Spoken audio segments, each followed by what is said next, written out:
নমস্কার বন্ধুরা, আমি আজ আপনাদের জন্য আমার আরেকটি পরিবার অন্নভুবন পরিবারের একটি পিকনিকের পর্ব নিয়ে চলে এসেছি।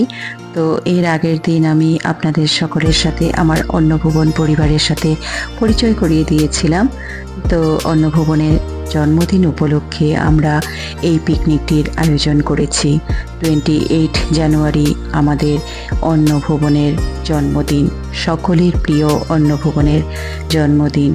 তো সেই জন্মদিন উপলক্ষে আমরা একটি অন্য ধারার পিকনিকের আয়োজন করেছিলাম, যেখানে কোনো চাঁদা তোলার ব্যাপার ছিল না।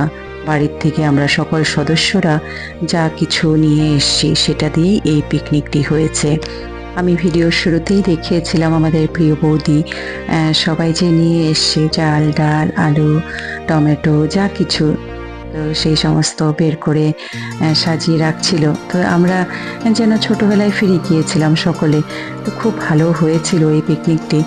আর এই অন্নভুবনের ব্যাপারে যদি বলতে যাই, হয়তো একটি ভিডিও কম পড়ে যাবে। আমরা সকলে একসাথে কাজকর্ম করি, গত 7 বছর ধরে আমরা একসাথে চলছি, একসাথে কাজের সূত্রে বিভিন্ন গ্রামে গঞ্জে যাচ্ছি।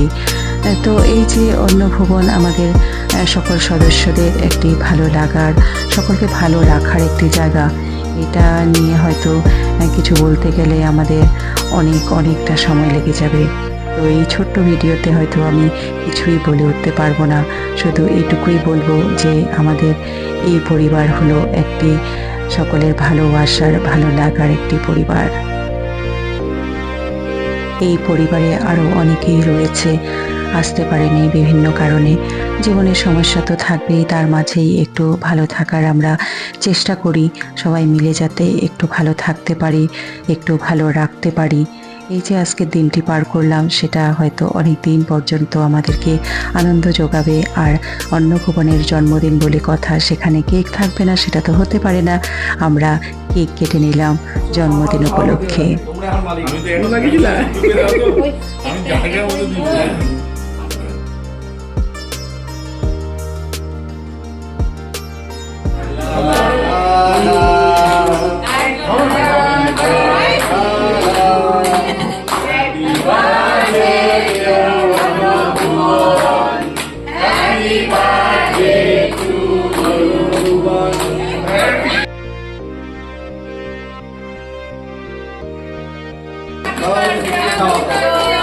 হ্যাপি বার্থডে সবাই হ্যান্ডশেক করবো। আজকের দিন আমাদের হ্যান্ডশেক করো সবাই আমরা এইভাবেই আরো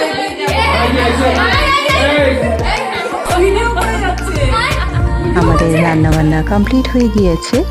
আর কি কি ছিল আজকের পিকনিকের মেনুতে সেটাও আমি একটু আপনাদের সাথে শেয়ার করে নিলাম। মেনুতে ছিল মসুর ডাল, আলু সেদ্ধ মাখা, ডিমের কারি, তারপর পাঁপড় ভাজা, চাটনি। তো রান্নাগুলো হয়েছিল খুব খুব ভালো, আমরা সকলে খুব ভালো খেয়েছি।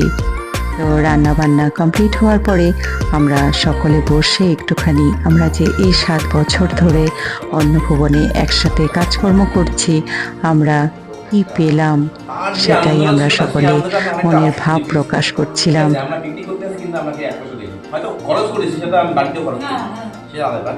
তো বিনা পয়সায় একটা পিকনিক করা, আর আরো যদি সবাইকে পেতাম একটা দুঃখ হয়। আমাকে যদি জিজ্ঞেস করে জন্মদিনে কি পেলাম, তাহলে একটাই কথা বলবো, বেশি লম্বা কিছু না, মনের শান্তি। আর কিছু না, আমি কিছু বলবো না। এক কথায় ও অনেক সময় বলে দিয়েছে, মনের শান্তি। যখন অন্নভুবনে কোনো কথা ওঠে না, মন থেকে বিশাল আনন্দ, সে কোনো আমাদের মানে অন্নভুবনটা একটা আলাদা। অসুস্থ থাকতেও ভুলে যাই যে এত অসুস্থ থাকি, তার মধ্যেও নাচছি তার মধ্যে। এইটাই আমার কাছে একটা মানে পরিবারে হয়তো এর থেকে বেশি ঝামেলা হয়। স্যার যেটা বললো এটা কোনো কিছুই না, কিছুই না, হাসির মধ্যেই নেওয়া যায়, কোনো ব্যাপার না।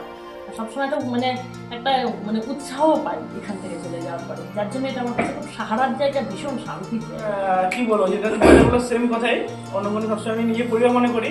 আর যখনই অন্নভুবনে কোনো কিছু মানে হয়তো ফেসবুক বা কিছু পোস্ট করতে গেলে সবাইকে লিখি অন্নভুবন আমার পরিবার, এই কথা সবসময় উল্লেখ করি একটাই কারণে, কারণ এত সুন্দর মানুষগুলো পেয়েছি, মানে সব নিজেদের, মানে সবচেয়ে জুনে যেহেতু আমি, দাদা, দিদি, তারপরে তোমার কাকু, মানে সবাইকে এত সুন্দর পেয়ে না ভীষণ ভালো লাগে। আর কোনো কিছু বলতে গেলে মানে ভুল ভ্রান্তি কোথায় সবাই সবসময় সেটা ধরিয়ে দিয়ে সাপোর্ট করে মাছটাকে, এটাই আমার সব থেকে বড় পাওনা।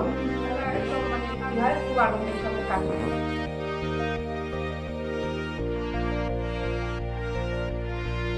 আমি একটা ছোট্ট ঘটনা বলি, ওই যে কাপড় দিলাম না আমরা পূজার আগে, তো আমি তো সেই কাপড়ের ব্যাগ নিয়ে কেকড়ে মেকড়ে বেরোচ্ছি বাড়ি থেকে।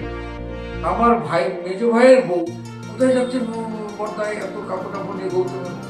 আমি বললাম যে আপনি আমাদের তো এরকম কর্মসূচি এরকম কথা আমাকে আগে বললেন না, কারণ আমারও অনেক বলেছি। এইভাবে যখন রাস্তায় বেরোচ্ছি আরো দুই একজন বলতো, এটাই হচ্ছে আমাদের অ্যাকশন, যে আমরা ভালো কাজ করছি, মানুষের সমর্থন করছে আমাদের। তো যাই হোক, ভুল ত্রুটি আমাদের হয়। অফিসে তো দিনে 7-8 ঘন্টা অফিসে কাটাই, কিন্তু তারপরেও ওই পরিবারের চেয়েও এই পরিবারটা, এখানে কোনো টেনশন নেই। সবচেয়ে ভালো পরিবার আমার এটা। তো সব জায়গায় টেনশন, নিজের ফ্যামিলিতে টেনশনে মরে যাচ্ছি, অফিসে আরেক রকমের টেনশন, কিন্তু এইখানে একটা যেখানে কোনো রকম টেনশন নেই। আর আমার এখানে থাকার মানেটাই হচ্ছে খুব লিমিটেড কয়েকটা ফ্যামিলির জন্য আমার এখানে স্থান করতে হবে। তার মধ্যে এই একটা গোটা পরিবার, আর তার মধ্যে আরো যারা আছে তারা আলাদা ফ্যামিলির মতন আমার বলে, কিন্তু এটা একটা আলাদা। সবাই চলি, আমাদের ভুল ভ্রান্তি হতেই পারে, তাতে কি হচ্ছে, আমরা মানুষ, ভুল হয় না শয়তানের, ভুল হয় না শয়তানের, কাজ করতে হবে, কাজ করতে গেলে একটা ভুল হবে, হতেই পারে, সেটা আমরা নিজেরা অসুবিধা নেব।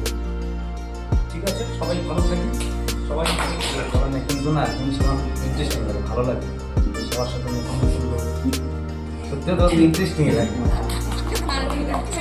যেন একজনের কথাই শেষ কথা না হয়, এখানে যেন এক না একতন্ত্র না চলে। আমি প্রস্তাব দেই কিন্তু এটা ফাইনাল নয়, কিন্তু সবার প্রস্তাবের অপেক্ষাতেই থাকি, ঠিক আছে? এইটা যদি কোনোদিনও মনে হয় যে সুশান্ত এরকম এক না একতন্ত্র বলছে বা ওর কথাই শেষ কথা হবে, আমাকে বলবা। তারপর শুরু হয়ে গেল আমাদের খাওয়া দাওয়া। সকলে মিলে একসাথে খাওয়া দাওয়া করলাম, অনেক গল্প গুজব হলো। আশা করি আপনাদের সকল পর্বের মতো এই পর্বটিও ভালো লাগবে। যদি ভালো লাগে চ্যানেলটিকে অবশ্যই সাবস্ক্রাইব করবেন, আর শেষে একটি সুন্দর কমেন্ট করবেন, যাতে আমি বুঝতে পারি যে আপনাদের কেমন লাগছে আমার এই ভিডিওগুলো। তো আজকে তাহলে আসি, টাটা, বাই বাই।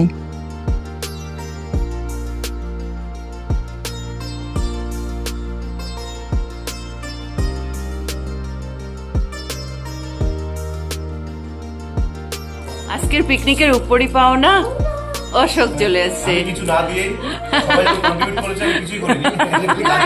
তুমি যে এসছো আমরা খুব খুশি হয়েছি।